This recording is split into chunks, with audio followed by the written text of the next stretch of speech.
So you're gonna go to the Philippines, rent a car, and drive around there? I would say that's not a good idea, especially if you're from the Western world, unless you are super confident. The reason why I would not suggest that it's because you may think, oh well, I'm a good driver in the Western world. But hey, when you go to the Philippines, you are not a good driver at all. I would say that Filipinos are the best driver I know when it comes to the Philippines. Because in the Philippines, most of the time we don't have traffic lights, and most of the time the people there, especially the drivers, relies on just honks. Honks, honks, honks. Honking is part of the traffic lights and signals to make a way. In the Western world, certain honks might offend you because you may think that they are offending your ego. But in the Philippines, it's part of signals and part of communication. I would say that a lot or most Asian drivers, especially in certain countries, are so good at driving. They just know what to do. And every time I go to the Philippines, it makes me feel like, wow, these people are so good at driving. But when the Westerners go there and drive, I don't think they're gonna be good because you guys are so used to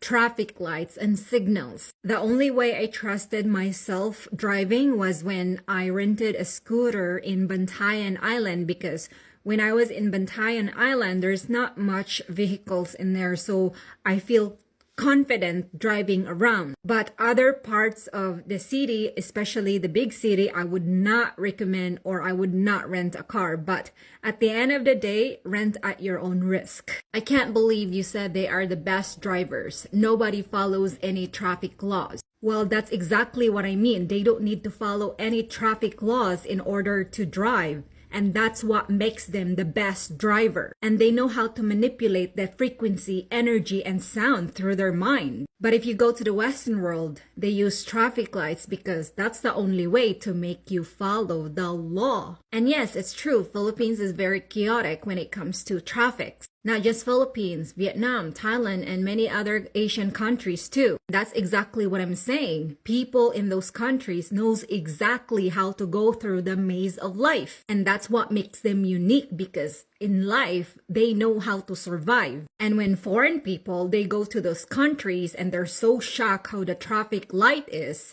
they often complain, because that's all you know, complain, instead of understanding that these people are unique. I'm even amazed how those people can drive, because it takes a lot of patience in order for you to go from here to there. And have you seen the movie The Planet Apes? Apes don't need to use dangerous tools to survive and defeat their enemies. They use their strength and their instinct ability to defeat their enemies. It's the same thing with Filipinos and many other Asian countries. Whereas humans, converting it to the foreign countries, or foreigners who goes to the Philippines and complains, they use tools to defeat their enemy, which is kind of a coward thing to do. But anyway, what I'm trying to say is a lot of Asian countries in Asia, they know how to survive using their instinct and their cunning ability and creativity. Whereas other people, all they do is complain and complain, but don't want to do anything. They just want to complain because that's all they know. That's how they survive, by complaining.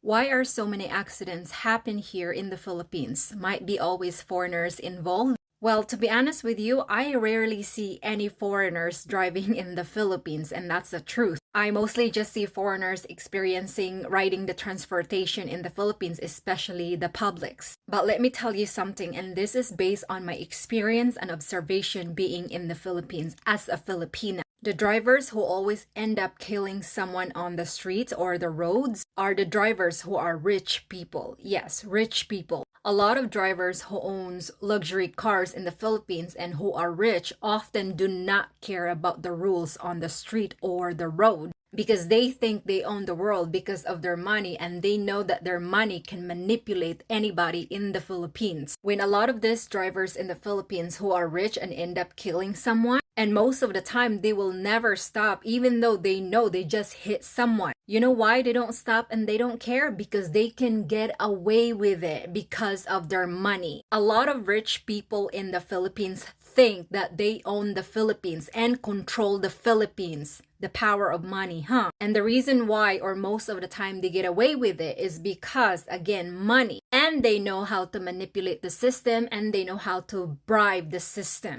And that's how they get away. And for the victims and the family's victims, what can they do? Nothing, because again, they are unfortunate. When the rich driver end up killing someone, they will try to get away with it. And they don't care and they don't have a remorse. Because as far as I know, a lot of rich people in the Philippines are narcissists. Again, they think they own the Philippines. However, if they end up stopping and taking responsibilities, all they can really do is pay for the burial, pay for the funeral, because that's kind of the law or system in the Philippines. It's either your fault or not. In the Philippines law, you must pay for the burials and funerals of the victims. Even if your transportation or vehicle is not running or you're not touching it, the fact that the victim died in that transportation or vehicle, you still have to pay for their funeral or burial. That's just the law in the Philippines. Certain systems in the Philippines, I don't agree, because most of the time the system only benefits the rich, not the poor. The governments in the Philippines do not really care about the unfortunate ones. They mostly care about the rich because that's how they make money, from the rich. And most of the time, there's no speed limits. To certain places, yes, there is, especially schools.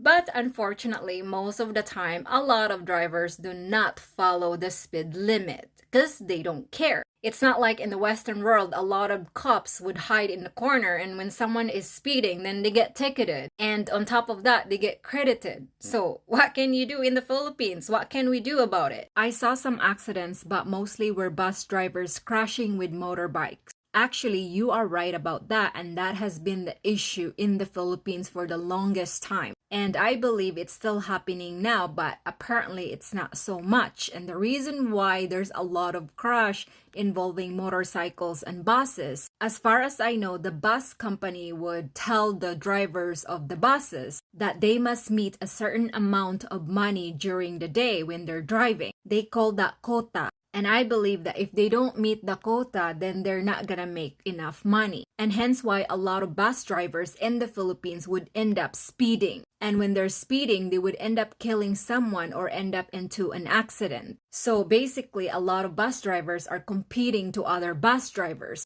And of course, the government is not really doing anything about it because, again, as I mentioned before, a lot of rich people controls and owns the government. So when it comes to motorbikes accident, most of the time, a lot of motorcycle drivers are the aggressive one. And no, I don't like those guys because they think they own the road. They don't necessarily have to be rich. They just think that they can fly whatever they want. For them, as it almost feel like they are invincible. And most of the time when there is an accident involving motorcycle, often it's the motorcycle's fault. Because most of the time they would overtake even when they're not supposed to. And no, there's no police everywhere where they can hide in the corner, and when you speed then you get ticketed. It's nothing like that in the Philippines. If it does, and if they end up catching a rich person, then all they have to do is bribe that cop. So in a way, there's no point because, again, your money can basically control everything. And when I say Filipinos are the best drivers in the Philippines,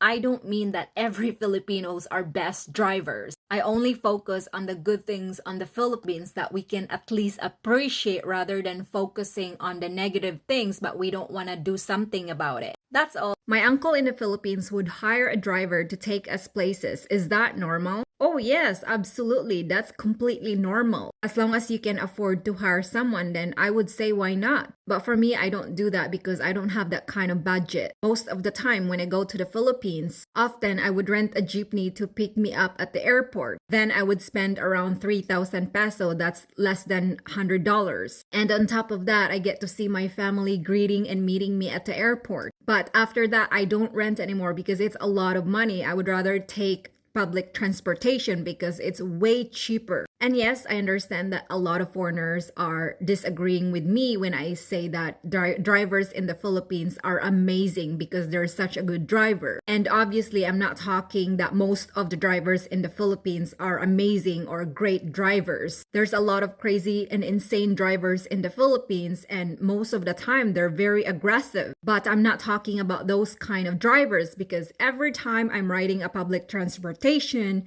and I'm in the city, when I look at the roads and the streets, and especially the traffic, I would feel so amazed how many drivers can get through tiny space without their vehicle touching another vehicle. It's basically like they are driving on a race car. I mean, if you're confident to drive in the Philippines and you have a lot of patience, then why not drive there? You can do that. And if you believe you can drive in the Philippines, why don't you drive? And you might as well experience the chaotic driving skills in the Philippines. And at the end of the day, you will learn something in life. And will I ever drive in the Philippines? Yes and no. Yes, I would drive in the province area where there's not a lot of traffic and vehicles, but I will never drive in places such as Manila or big cities because no, I don't trust myself and I don't feel confident. Does Philippines has car insurance? Yes, of course, Philippines has car insurance, and if you own any vehicle, you need to put car insurance